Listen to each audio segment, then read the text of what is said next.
His early life. The Holy Prophet was born in Mecca in Arabia on 12 Rabi al-Awwal. His mother's name was Amina and his father's name was Abdullah and grandfather was Abu Mutalib. All the prophets, but one after the time of Prophet Ibrahim, came from the lineage of Ishaq. He was the son of Prophet Ibrahim and Sarah. But Allah decided that the last and final prophet will come from Bani Ishmael, the first child of Prophet Ibrahim and his second wife Hajra. Prophet Muhammad's father died before he was born. At that time, it was customary for the children born in Mecca to be cared for by babysitters who lived by the hillside.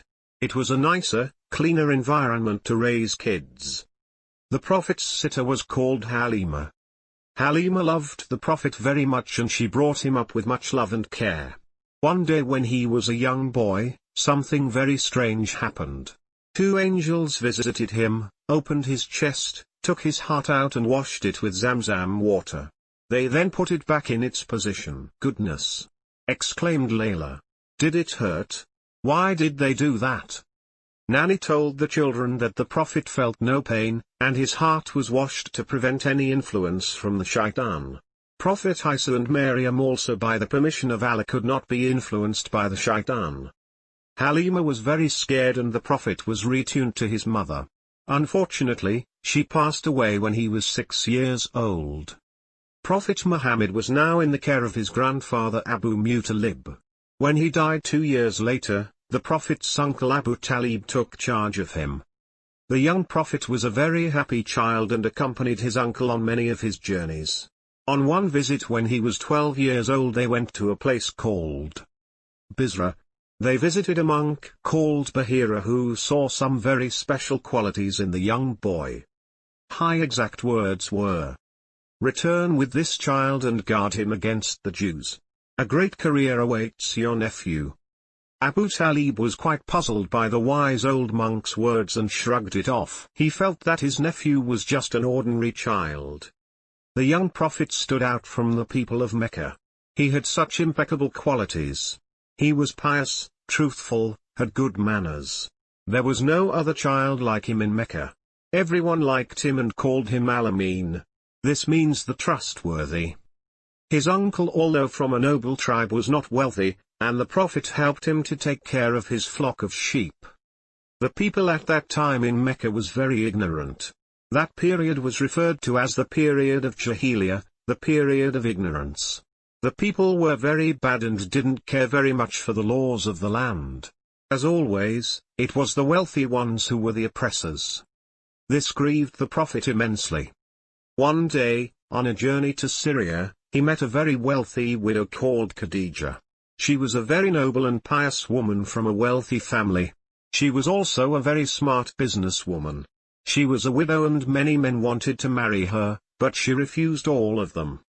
She was so impressed by the Prophet's honesty and knowledge and impeccable noble character that she offered him a job. On his first business trip he was accompanied by one of Khadijah's servant. On their return, the wealthy widow wanted some feedback of the trip. What was related impressed her so much. He told her of the kindness of the Prophet and the clouds following that shaded them as they traveled the desert. He went on to tell her of his good business dealings. He sold the goods that she gave him, and with the profits he bought other merchandise which he resold, doubling the profits. She was so impressed by him, and although at 15 years older than him wanted to marry him. The next day she sent her sister to ask for his hand in marriage. The Prophet was very surprised that such a wealthy woman with such beauty and nobility, the one who refused so many, wanted to marry him. He was only a poor shepherd. Soon after the Prophet and Khadijah were married. The Prophet lived a very happy, fulfilling life for many years. When he was 35 years old, something very momentous happened.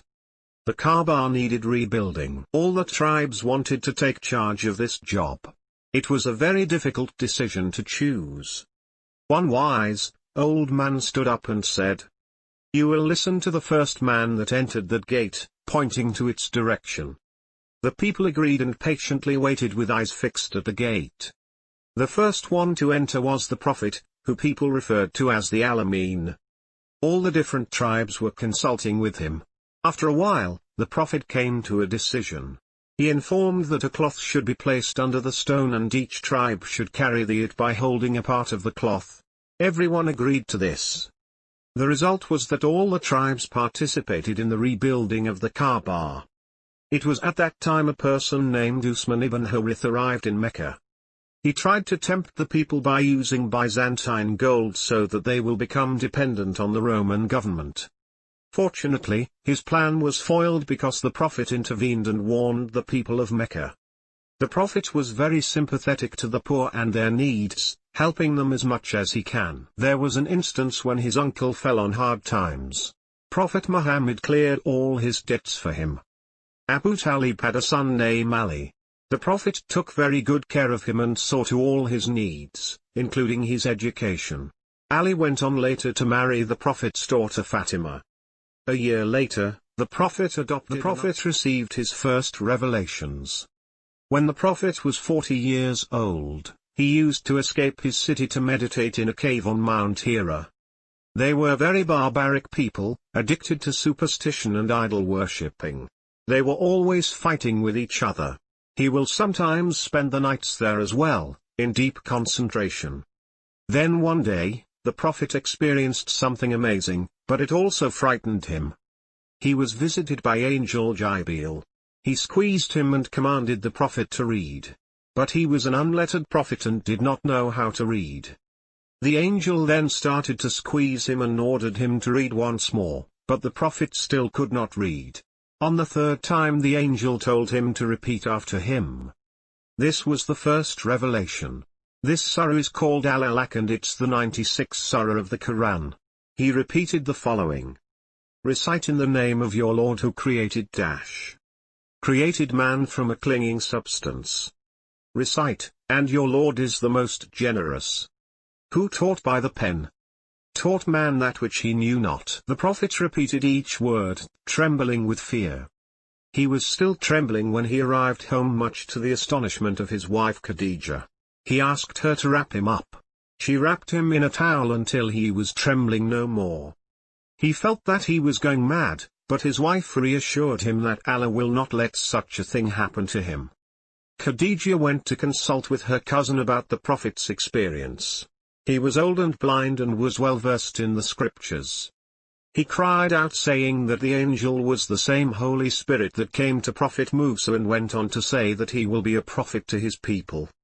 The Prophet continued to receive revelations from Allah. As these came down, he will ask his companions to write them down on sheepskin and then read them back to him, ensuring it's written down correctly. For the first 3 years the Prophet only preached to close friends and family.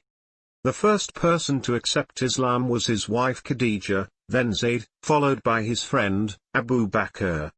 Then it was time to take Islam to the public. The Prophet took Islam to the public. Nanny asked the children if they had any questions before she continues. The children had no questions and were eager for her to continue the story. Even after 3 years, the Prophet only had 30 followers. Allah commanded him to take Islam to the public. The people of Mecca at that time worshipped idols. The Kaaba was full of these. When the Prophet took his message public, he incurred the wrath of the tribal leaders who saw him as a great threat. Not only did he condemn idol worshipping, but he told that everyone is equal in the sight of Allah. Such preaching really challenged the local priests and tribal leaders. They were great oppressors of the poor. They started plotting against him. They decided that each family should identify those followers of Islam and punish them in a tortuous way. The people were beaten, flogged and thrown into prison. The children gasped on hearing such cruelty. Layla wanted to know if they torture the Prophet as well. The Prophet was spared because he had the protection of his uncle Abu Talib, Nanny told the children. They tried to bribe him with lots of money to stop his preaching and join their religion. They offered to make him their chief and promised to consult with him on all matters. This message was conveyed by a messenger called Utbah. What did the Prophet say to him? Asked Aaron. The Prophet responded by reciting the first 13 verses of Surah Fussilat. Nanny said. A revelation from Allah, the most beneficent, the most merciful. A book whereof the verses are explained in detail, a Quran in Arabic for people who know. Giving glad tidings of paradise to the one who believes in the oneness of Allah, i.e. Islamic monotheism, and fears Allah much, abstains from all kinds of sins and evil deeds, and loves Allah much, performing all kinds of good deeds which He has ordained, and warning of punishment in the hellfire to the one who disbelieves in the oneness of Allah, but most of them turn away, so they listen not. And they say, our hearts are under coverings, screened, from that to which you invite us, and in our ears is deafness, and between us and you is a screen. So work you, on your way, verily, we are working, on our way. Say, O Muhammad, I am only a human being like you. It is inspired in me that your God is one God, Allah, therefore take straight path to Him, with true faith Islamic monotheism, and obedience to Him, and seek forgiveness of Him. And woe to the disbelievers in the oneness of Allah, polytheists, idolaters, etc.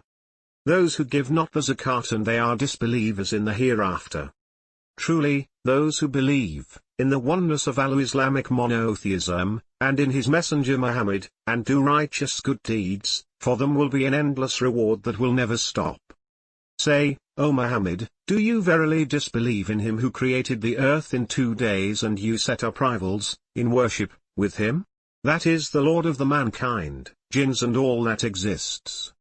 He placed therein, i.e., the earth, firm mountains from above it, and He blessed it, and measured therein its sustenance, for its dwellers, in 4 days equal, i.e. all these 4 days were equal in the length of time, for all those who asked about its creation. Then He rose over towards the heaven when it was smoke, and said to it and to the earth, come both of you willingly or unwillingly. They both said, we come, willingly. Then He completed and finished from their creation, as 7 heavens in 2 days, and He made in each heaven its affair.